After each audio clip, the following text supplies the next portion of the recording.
Hola Coderunners, bienvenidos a una masterclass de manejo de ficheros en Java. ¿Alguna vez os habéis parado a pensar qué pasa con todos los datos, con todas las variables de un programa cuando simplemente lo cerramos? Bueno, pues hoy vamos a embarcarnos en un viaje para entender exactamente eso, cómo podemos darle a nuestra información un hogar permanente y seguro. Pensemos en ello un segundo. Cuando nuestra aplicación se está ejecutando, toda la información que maneja vive en la memoria RAM. Y la RAM, como sabemos, es volátil. Eso significa que en el momento en que el programa termina, ¡zas!, todo se desvanece, como por arte de magia. El manejo de ficheros es, ni más ni menos, la solución a este problema. Es la forma que tenemos de conseguir que nuestros datos persistan, que sobrevivan. Este va a ser nuestro plan de vuelo para hoy. Primero, vamos a ver por qué los ficheros son tan cruciales. Después, exploraremos las dos grandes cajas de herramientas que nos da Java para trabajar con ellos. Nos sumergiremos de lleno en qué son los streams, que es la forma en que Java mueve los datos. Luego compararemos las dos maneras que hay de acceder a esa información y para rematar veremos los distintos idiomas que pueden hablar nuestros datos dentro de un fichero. Muy bien, pues vamos al lío. La palabra clave aquí, la idea con la que nos tenemos que quedar, es persistencia. Cuando hablamos de ficheros, hablamos de hacer que los datos sobrevivan más allá de la ejecución de nuestro programa. A ver, en el fondo, un fichero no es más que eso, ¿verdad? Una colección de unos y ceros con un nombre guardada en un sitio que no se borra cuando apagamos el ordenador. A diferencia de la memoria RAM, lo que guardamos en un disco duro, en un SSD, eso se queda ahí. Es un almacenamiento duradero no volátil. Y para empezar a trabajar con esto en Java, nuestro primer paso es la clase file. Pero ojo, y esto es súper importante entenderlo bien, cuando creamos un objeto file como el que vemos, no estamos abriendo el fichero ni leyendo su contenido, para nada. Piensen en este objeto como si fuera la dirección en un sobre. No es la carta, es solo la información que nos dice dónde está esa carta. Nos permite interactuar con el fichero a nivel de sistema operativo, preguntarle si existe, si es un directorio, cómo se llama, etc. Vale, Java nos da dos caminos principales, dos paquetes, para manejar todo esto. Cada uno tiene su propia filosofía y fue diseñado pensando en problemas diferentes. Vamos a ver en qué se distinguen. Y aquí tenemos el quid de la cuestión. A la izquierda, Java.io, el paquete de toda la vida. Su principal característica es que es bloqueante. ¿Qué significa esto? Pues que cuando le pedimos que lea o escriba algo, nuestro programa se queda ahí, parado, esperando a que la operación termine. Es más sencillo, sí, y es perfecto para cosas simples, como leer un fichero de configuración al inicio. A la derecha tenemos java.nio, el new IO. Este es no bloqueante. Le permite a nuestro programa seguir haciendo otras cosas mientras gestiona múltiples operaciones de entrada y salida a la vez. Es sin duda la opción a elegir para aplicaciones que necesitan alto rendimiento, como un servidor que atiende a miles de clientes a la vez. Da igual qué paquete usemos, IO o NIO, el concepto fundamental para mover datos de un sitio a otro en Java es el stream, o flujo. La mejor forma de visualizarlo es como un río. Un río que conecta una fuente, que podría ser nuestro fichero, con un destino, que podría ser nuestro programa. Un stream es en esencia una secuencia de datos que fluye de un punto A a un punto B. Lo genial de esto es que es una abstracción.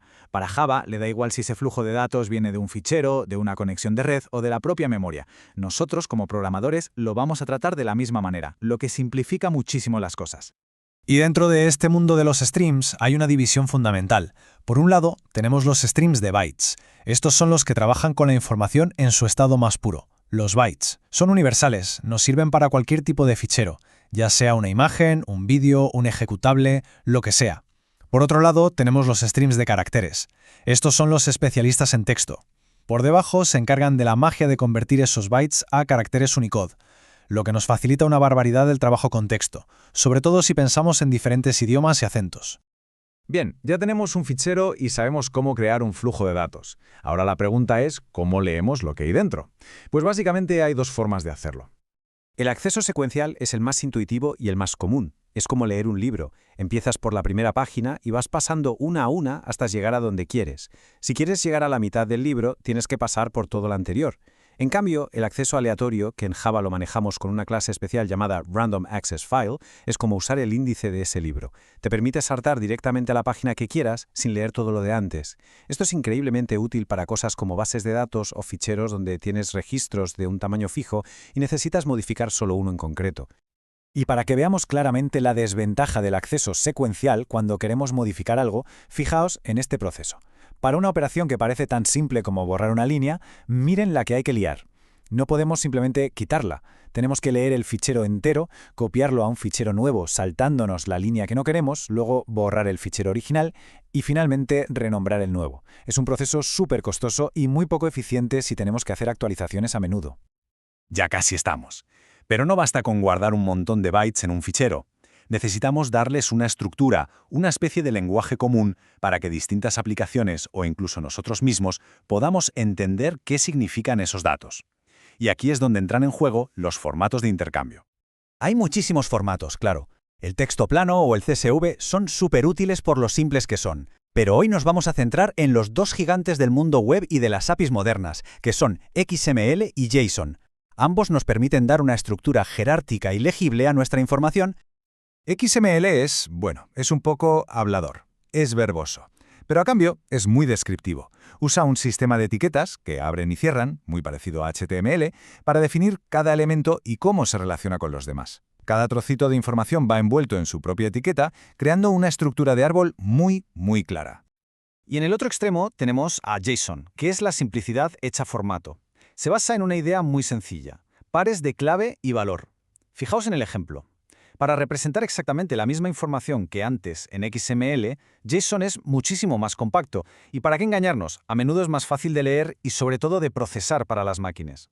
Y aquí está la clave del éxito de formatos como JSON. Nos ofrecen una forma estructurada y legible de representar datos que pueden ser bastante complejos, pero al mismo tiempo son súper eficientes y facilísimos de usar desde cualquier lenguaje de programación, no solo desde Java o JavaScript. Son un estándar de facto, vamos.